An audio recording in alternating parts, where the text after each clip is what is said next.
നീ വരെ ഉറങ്ങിയില്ലേ? അയ്യോ ഇതെന്താ ശബ്ദം ഏതാണ്ട് പോലെ ഇരിക്കുന്നല്ലോ. ജലദോഷം ജലദോഷം. ഇപ്പൊ ശരിയായി. ചേട്ടൻ എങ്ങോട്ട് പോവാ? അറിഞ്ഞിട്ടതിന് നേരെ ഇത്രയായിട്ട് ഉറങ്ങാത്തത്. വീട്ടുകാര്യങ്ങൾ ഓർത്തോണ്ട് കിടന്നാ ഉറക്കം വരില്ലേ ചേട്ടാ? അപ്പൊ വീട്ടുകാരും ഓർക്കണ്ട, കിടന്നോ. ഞാൻ വീട് വാങ്ങാൻ പോവാ. എന്നിട്ട് ഉടനെ വരുവോ? ഞാൻ വരുവോ വരാതിരിക്കുകയോ ചെയ്യും.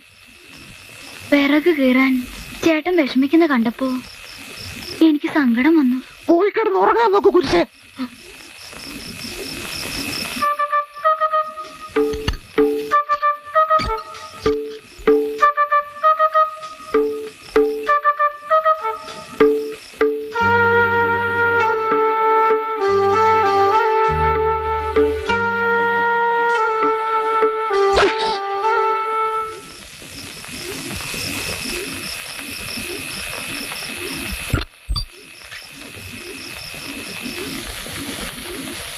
നിന്നെ ഇതിനൊന്നും കൊള്ളുകയില്ലെന്ന് നീ വീണ്ടും വീണ്ടും തെളിയിച്ചിരിക്കുകയാണ് എന്റെ വിജയ. എടാ, നിനക്ക് കുറച്ചെങ്കിലും ബോധം ഉണ്ടായിരുന്നെങ്കിൽ നീ ക്ലോറോഫോം മൂക്കി കയറ്റൂ. അതോടെ ഇവന്റെ കാറ്റ് പോയിരുന്നെങ്കിൽ എത്ര നന്നായിരുന്നു എന്റെ ഈശ്വര. ബോധം തെളിയുന്നതിന് മുമ്പ് സൂര്യൻ ഉദിച്ചിരുന്നെങ്കിൽ ആ തടിയൻ എന്റെ കാറ്റ് കളഞ്ഞേനെ. എങ്കിലയാലെ ഈ കേസിൽ നിന്ന് ഞാൻ ഒഴിവാക്കിയേനെ. ദാസ, ഒരു കൈപ്പഴ പറ്റി ഞാൻ നിലം തുടച്ചും വിറക് കീറിയും വെള്ളം കോരി കഷ്ടപ്പെടുന്നത് എന്തിനു വേണ്ടിയാ? നമ്മുടെ കേസിന്റെ വിജയത്തിന് വേണ്ടിയല്ലേ? നീ കുറച്ചുകൂടെ ക്ലോറോഫോം എങ്ങനെയെങ്കിലും സംഘടിപ്പിച്ചതാ. എന്തായാലും ഇന്നവന്റെ ചോര ഞാൻ എടുക്കും. ഒരു കാര്യത്തിൽ എനിക്ക് സന്തോഷമുണ്ട്. എന്താ? പ്രഭാകരൻ തമ്പിയുമായി നമുക്ക് മുൻ പരിചയമുള്ളത് കൊണ്ട് എനിക്കും അവിടെ വരാം. അവിടെ നിന്നുകൊണ്ട് തടിയന്റെ എല്ലാ നീക്കങ്ങളും നമുക്ക് വാച്ച് ചെയ്യാം. ഇനി അങ്ങോട്ട് CIDകളുടെ താവളം ആ വീടായിരിക്കും.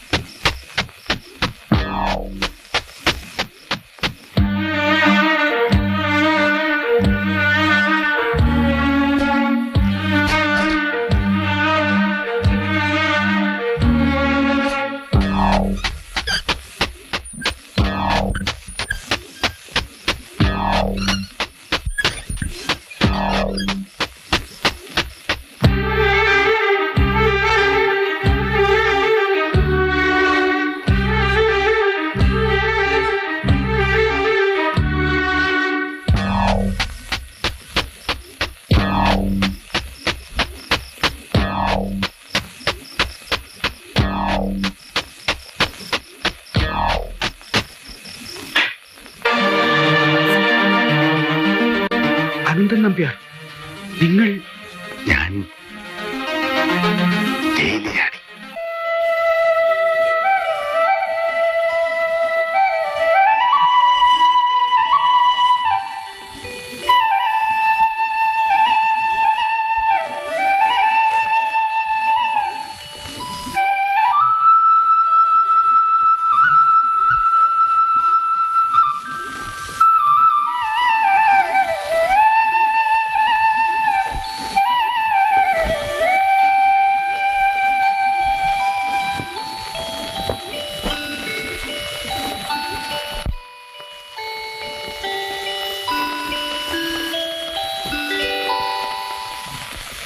$15 ലക്ഷത്തിന്റെ മയക്കുമരുന്ന് പിടിച്ചു.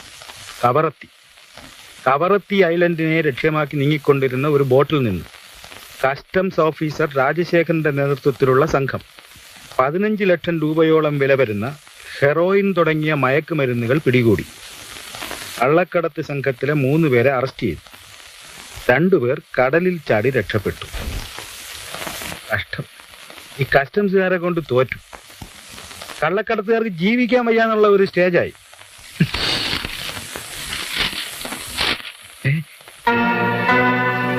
മയക്കുമരുന്ന് കള്ളക്കടത്ത് രാജാവ് അനന്തൻ നമ്പ്യാർ ജയിൽ ചാടി. മദിരാശി ആസ്ഥാനമാക്കി കള്ളക്കടത്തും കൊലപാതകങ്ങളും നടത്തി കുപ്രസിദ്ധി ആർജിച്ച അനന്തൻ നമ്പ്യാർ ഇന്നലെ വെളുപ്പിന് സെൻട്രൽ ജയിൽ ചാടി കടന്നു കളഞ്ഞു. തമിഴ്നാട്ടിലും അയൽ സംസ്ഥാനങ്ങളിലും അനന്തൻ നമ്പ്യാരെ വീഴ്ത്താനുള്ള വല വീശിക്കഴിഞ്ഞുവെന്ന് പോലീസ് കേന്ദ്രങ്ങൾ വെളിപ്പെടുത്തിയിരിക്കുന്നു.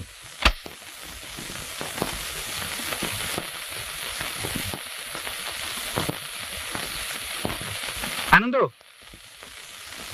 അനന്തൻ നമ്പ്യാരെ, എന്നെ തല്ലല്ലേ, ഞാൻ ഒരു കുറ്റവും ചെയ്തിട്ടില്ല. ഇങ്ങോട്ട് നോക്കി, ഇത് ഞാനാ, പ്രഭാകരൻ തമ്പി. ഞാനങ്ങ് ഭയന്നു പോയില്ലോടോ. ഇങ്ങനെ ഭയന്ന് അതാ അകത്തായത്. കള്ളക്കടത്തും കൊലപാതകവും ഒക്കെ ചെയ്യുന്നവനെ ഇങ്ങനെ പേടിത്തൊണ്ടനാവരുത്. താനിക്കത് പറയാം. ഞാൻ അനുഭവിച്ചതിന്റെ 100-1 താൻ അനുഭവിച്ചിരുന്നെങ്കിൽ ഇതിനു മുമ്പേ ഹാർട്ട് അറ്റാക്ക് വന്ന് എത്തേനെ. 2 മലയാളി സേടികളാ മദ്രാസി കള്ളക്കടത്ത് രാജാവായിരുന്ന എന്റെ ജീവിതം കുട്ടിച്ചോറാക്കിയത്. അവന്മാരെ തട്ടാൻ ഞാൻ പഠിച്ച പണി 18 നോക്കി. പക്ഷെ ആ ഭയങ്കരന്മാരുടെ അടുത്ത് എന്റെ അടവൊന്നും ഫലിച്ചില്ല. ആ പിന്നെ എന്തൊക്കെയുണ്ട് പ്രഭാര വിശേഷങ്ങള്? തന്റെ മുഖത്തെന്തോ ഒരു തെളിച്ചമില്ലാതെ. കള്ളക്കടത്തും കൊലപാതകമൊക്കെ എങ്ങനെയുണ്ട്? ആ അങ്ങനെ നടന്നു പോകുന്നു. എന്നാലും ഞാൻ ജയിലില്ല എന്നറിഞ്ഞിട്ട് തനിക്കൊന്നും കാണാൻ തോന്നിയില്ലല്ലോ. അതിന് ആ സമയത്തെല്ലാം ഞാൻ ഇടുക്കിയിലായിരുന്നു. അവിടെ കഞ്ചാവ് തോട്ടത്തിന്റെ പണി നടന്നുകൊണ്ടിരിക്കുമ്പോഴാ താൻ അകത്തായ വിവരം ഞാൻ അറിയുന്നത്. പിന്നെ സംഗതി കുഴപ്പത്തിലേക്ക് നീങ്ങിക്കൊണ്ടിരിക്കുക. എന്റെ ലേറ്റസ്റ്റ് ഫോട്ടോ സഹിതം വാർത്ത പത്രത്തിൽ വന്നിട്ടുണ്ട്. നോക്ക്. Oh my God.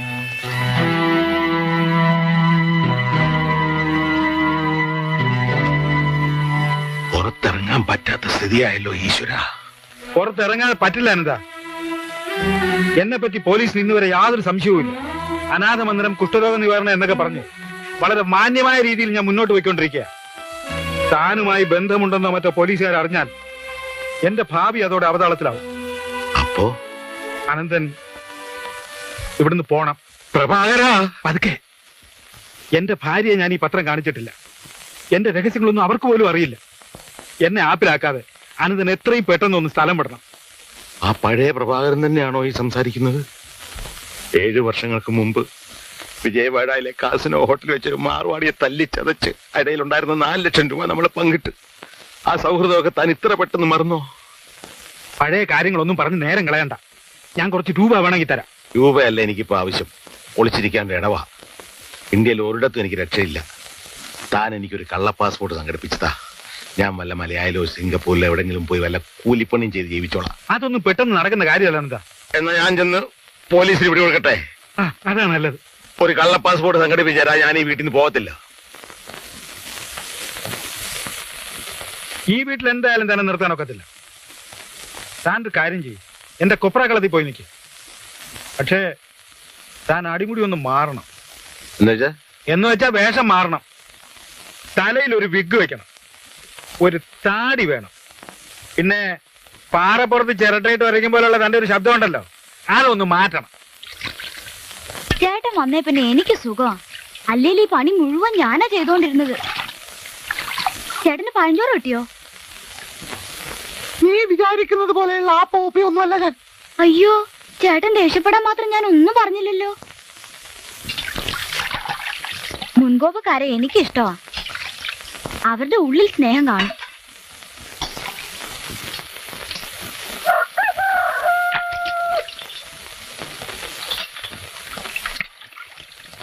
ചേട്ടൻ ആരെങ്കിലും ലവ് ചെയ്തിട്ടുണ്ടോ? എടി പെണ്ണെ, നിന്റെ ചാട്ട എങ്ങോട്ടാണെന്നൊക്കെ എനിക്ക് മനസ്സിലാകുന്നുണ്ട്. ആ വെള്ളം അങ്ങ് വാങ്ങി വെച്ചേക്ക്. മാസം 1000-ലേറെ ശമ്പളം വാങ്ങുന്നവനാ ഞാൻ. 1000 രൂപയോ? നോണ പറയാതെ എന്റെ ചേട്ടാ. മാസത്തിൽ 40 രൂപയാ ചേട്ടന്റെ ശമ്പളം എന്ന് വലിയ തള്ള പറഞ്ഞു. കള്ളൻ. ആഹാ, എന്തുവാ ഇവിടെ രണ്ടാളും കൂടി? എനിക്ക് ചീത്തപ്പേരുണ്ടാക്കി വെക്കുവോ? തങ്കപ്പാ, ഞാൻ സൈക്കിൾ എടുത്തോണ്ട് നമ്മുടെ കൊപ്രാക്കളം വരെ ഒന്ന് പോണം. ഒരാളെ അവിടെ കൊണ്ടാക്കണം. ഓ, ആരാത്? ആരാണെന്ന് തന്നോടാ ചോദിച്ചത്. എങ്ങനെ താൻ അകത്ത് കയറി? ഞാൻ പിന്നെ പ്രഭാകരന്റെ എന്റെ സ്നേഹിതനാ. അമ്മ, എന്റെ സുഹൃത്ത് ഇബ്രാഹിം കുട്ടി. ഇന്നലെ രാത്രി അമ്മ കണ്ടില്ലേ? ആ, നിന്റെ കൂടെ കോണിപ്പടി കയറി പോയത് ഇയാളായിരുന്നു. അപ്പൊ ഇയാൾക്ക് താടി ഉണ്ടായിരുന്നില്ലല്ലോ. ഉണ്ടായിരുന്നു. ഉണ്ടായിരുന്നു. എനിക്ക് ഓർമ്മ കിട്ടുന്നില്ലല്ലോ. ഉണ്ടായിരുന്നമ്മേ. ഓ, ഇയാളിട്ടിരിക്കുന്ന നിന്റെ കുപ്പായല്ലേ? അത് പിന്നെ ഇങ്ങനെ ഗതിയില്ലാത്തവനായിട്ട് എന്തിനാ മോനെ നീ കൂട്ടുകൂടുന്നത്? Nambiar, Ibrahim Kutty cycle ready. എടാ തങ്കപ്പ, നീ എങ്ങോട്ടാ? ഇബ്രാഹിം കുട്ടി ബസ് സ്റ്റാൻഡിൽ കൊണ്ട് വിട്ടിട്ട് വരും. ആ, കൊപ്ര. അതെന്തിനാ? അതൊക്കെ പിന്നെ പറയാം, വേഗം ചെന്നാട്ടെ. തങ്കപ്പ, നീ പെട്ടെന്ന് ഇങ്ങോട്ട് വരണം. തൊഴുത്തിൽ ചാണം വരാനുണ്ട്. ഒത്തിരി ദൂരം പോണോ? അടുത്താ. കൊപ്രക്കളത്തില് കൂലിപ്പണിക്ക് പോവായിരിക്കും അല്ലയോ? അല്ല. ആ, അതെ. എന്റെ പൊന്നു ചേട്ടാ, ചേട്ടന് കഷ്ടകാലമാ. കണ്ണിച്ചോരില്ലാത്തവന്മാരാ പണിയെടുത്ത് ചേട്ടന്റെ നട്ടല് റബ്ബറാകും. താനേ സൈക്കിളിൽ വിട്ടിയാ മതി. അല്ല, പറഞ്ഞതേ ഉള്ളൂ. ആ, ഇപ്പോഴാ ഞാൻ ശ്രദ്ധിച്ചത്. എന്റെയും ചേട്ടന്റെയും ശബ്ദം ഒരുപോലെ ഇരിക്കുന്നു. എന്റെ നാടെവിടാ? കായംകുളത്താ. ആ, പണ്ട് ഞാൻ അതിലേക്ക് വന്നിട്ടുണ്ട്. ഓ, ആ, ചേട്ടന്റെ നാടെവിടാ? മുണ്ടക്കയത്താ. ആ, എന്റെ അച്ഛൻ പണ്ട് അവിടെ ചായക്കട നടത്തിയിരുന്നു. തിരക്കാൻ സൈക്കിളിൽ വിട്ടോ?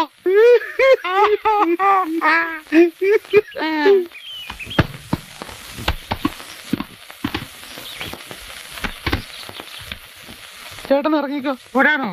അതെ.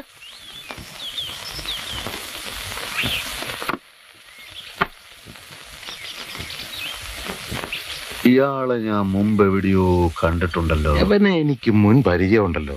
ഇല്ല. ഏയ് ഇല്ല.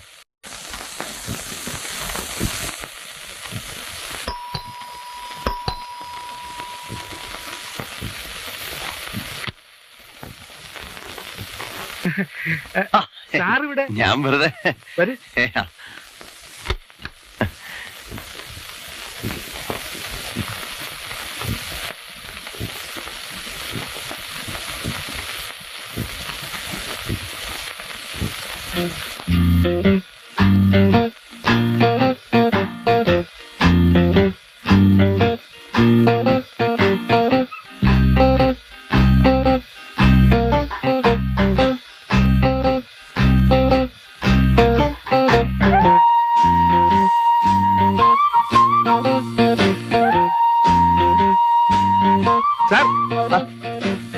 സാർ എവിടെയായിരുന്നു?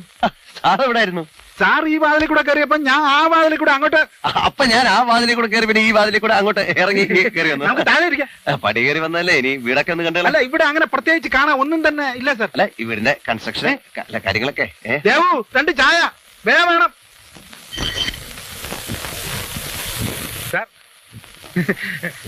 ഈ മുറിയില് ഇന്ന് വരെ ആരും അങ്ങനെ വരികയോ ഉറങ്ങുകയോ ഒന്നും ചെയ്തിട്ടില്ല സാർ. ചുമ്മാ മുറിയല്ലേ? എന്താ ചുമ്മാ മുറി. ആ, അതെ. ഈ ചുറ്റുപാടുള്ള ആൾക്കാരൊക്കെ എങ്ങനെ? എല്ലാം നല്ല ആളുകളാണ് സാർ. അതായത് ഈ പ്രദേശത്തുള്ള എല്ലാരും എന്നെ പോലെ അന്തസ്സും മാന്യതയും ഒക്കെ ഉള്ളവരാണ് സാർ.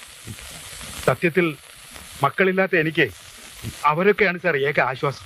അന്നൊരിക്കൽ സാറ് പറഞ്ഞല്ലോ, ഈ കുഷ്ഠരോഗ ആശുപത്രിയും അനാഥ മന്ദിരവുമാണ് ഏക ആശ്വാസം എന്ന്. അത് വേറൊരു ആശ്വാസം. എനിക്ക് സാറിനെ വളരെ ഇഷ്ടപ്പെട്ടു. സ്വന്തം അച്ഛനോടൊക്കെ തോന്നുന്ന ഒരു തരം സ്നേഹം. സാറിനെ കാണാൻ വേണ്ടി എന്റെ മനസ്സ് എപ്പോഴും വെമ്പൽ കൊള്ളുന്നു. ഞാൻ എപ്പോഴും ഈ വീട്ടിൽ വന്നോട്ടെ. പിന്നെന്താ, മക്കളില്ലാത്ത എനിക്ക് ഇതും ഒരു ആശ്വാസമായിരിക്കും. കറക്റ്റ്. ഈ ജനലിൽ കൂടെ പുറത്തേക്ക് നോക്കുമ്പോൾ എന്തൊരു മനോഹാരിത. ഈ മുറി എനിക്ക് വളരെ ഇഷ്ടപ്പെട്ടു.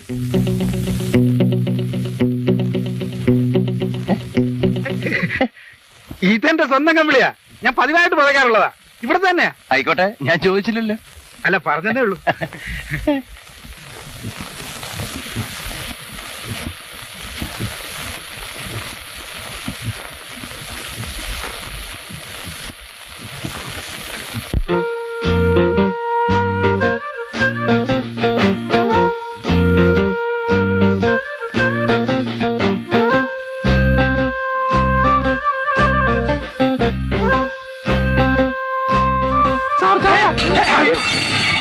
റാസ്കൽ, മനുഷ്യരെ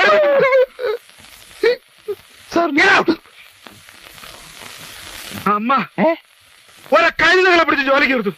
ഈ റാസ്കൽ കഴുതയല്ല സാർ, ഈ റാസ്കൽ കോവർ കഴുതയാണ്. ഇങ്ങനെയാണോ ഒരു മാന്യന്റെ മുറിയിലേക്ക് ചായ കൊണ്ടുവരുന്നത്?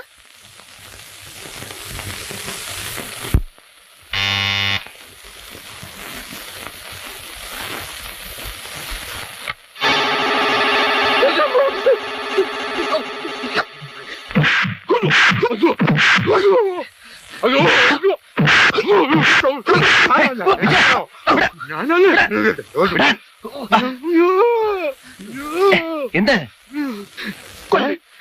എന്നെ കൊല്ല്. ഇനി ഈ തടി കൊണ്ട് ഒരു പ്രയോജനവും ഇല്ല. ഈ അലവലാതി സീരികളുടെ ജോലിക്ക് വന്ന് എനിക്കിത് കിട്ടണം. ദാമു, തോന്നിയ ദിവസം പറയരുത്. ഞാൻ ഇനി തോന്നിവാസേ പറയൂ. മുഖം മൂടി വെച്ച് കണ്ടപ്പോ ഞാൻ വിചാരിച്ചു കൊലപാതകയായിരിക്കുമെന്ന്. കൊലപാതകൾ വന്നാൽ അവരുടെ ആളാന്ന് കരുതിക്കോട്ടെന്ന് വിചാരിച്ച് എടുത്തിട്ടതാ, എന്നെ ഉപദ്രവിക്കാതിരിക്കാൻ. നീ മണ്ടനാണ് ദാമു. നിങ്ങളാ മണ്ടന്മാര്. കുറെ കാലമായല്ലോ പരക്കമായ തുടങ്ങിയിട്ട്. എന്ത് തേങ്ങ ഇതുവരെ അന്വേഷിച്ച് കണ്ടുപിടിച്ചത്? ഷട്ടപ്പ് ദാമു. മടുത്തു, എനിക്ക് ഈ ജീവിതം മടുത്തു.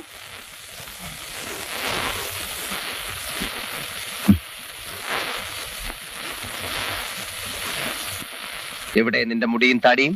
നീ ഒരു നയവഞ്ചകനാണ്, തോളിലിരുന്ന് ചെവി തിന്നുന്നവരാണ്. ഞാൻ കോവർ കഴുതിയാണെങ്കിൽ നീ ഹിപ്പോപ്പൊട്ടാമസാണ്, കണ്ടാമൃഗമാണ്. അയാൾ എന്നെ തല്ലിയപ്പോ നീ ഒരു ചെറുവിരൽ അനക്കിയോ? നീ വേഷം മാറി നടക്കുമ്പോ ഞാൻ ഈ തല്ലിപ്പൊളി വേഷത്തിന് ഞാൻ ഇല്ലടാ. പണിയെടുത്ത് എന്റെ നടു ഒടിഞ്ഞു. ഞാൻ മദുരാശിയിലേക്ക് പോവുക. അവിടുത്തെ വല്ല ലോക്കൽ കേസുകളൊക്കെ അന്വേഷിച്ച് ഒരു സാധാ സിഐഡിയായി ഞാൻ ജീവിച്ചോളാം. ചെല്ലേ, മദ്രാശിയിലേക്ക് ചെല്ലേ. നിന്നെയും കാത്ത് അനന്തൻ നമ്പ്യാർ അവിടെ ഇരിപ്പുണ്ട് കൊല്ലാൻ. അനന്തൻ നമ്പ്യാരോ? അതേടാ, നമ്പ്യാർ ജയിലിയാടി. എന്റെ ഈശ്വര, എവിടെ നിന്നൊക്കെ കള്ളിയില്ലാതായോ? ആയി വിജയ, ഇവിടുത്തെ കേസ് തെളിയിക്കാൻ കഴിഞ്ഞാൽ മന്ത്രിയോട് പറഞ്ഞ് നമുക്ക് ഇവിടെ പോലീസാകാം. മദ്രാശിയിൽ ചെന്നാൽ അനന്തൻ നമ്പ്യാർ നമ്മളെ ജീവിക്കാൻ സമ്മതിക്കില്ല. Tamil Nadu CID mister Ramdas here. ആര്, മിനിസ്റ്ററോ? ഗസ്റ്റ് ഹൗസിലോ? ഓ, വരാം. ആ, ഉടനെ വരാം. സ്റ്റേറ്റ് പോലീസ്, തമിഴ്നാട് സിഐഡി, ഇതൊന്നും എനിക്ക് കേൾക്കണ്ട. കേസിന് വല്ല പുരോഗതി ഉണ്ടോ അത് പറ. കേസ് വളരെ വളരെ മുന്നോട്ട് നീങ്ങിക്കഴിഞ്ഞു. പക്ഷെ ഒരു അപേക്ഷയുണ്ട്. സ്റ്റേറ്റ് പോലീസ് പറയുന്ന പോലെ സംശയം തോന്നുന്ന ആളെ ഇപ്പൊ തന്നെ പോയി അറസ്റ്റ് ചെയ്യാൻ സാർ ഞങ്ങളോട് പറയരുത്. നിങ്ങൾ ആരെ സംശയിക്കുന്ന പറയുന്നത്? ആള് ഞങ്ങളുടെ കൺമുന്നിൽ തന്നെ ഉണ്ട് സാർ. ആര്, ഞാനോ? അല്ല, ഞങ്ങളുടെ നിരീക്ഷണ വലയത്തിൽ. ഒരു വിശ്വാസത്തിന് വേണ്ടി ഞാൻ ചില തെളിവുകൾ കാണിക്കാം. Constable, sorry, CID mister Vijayan, open the box. പെട്ടി തുറക്കൂ.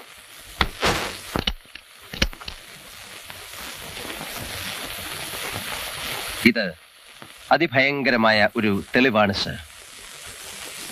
Sorry, finger prints.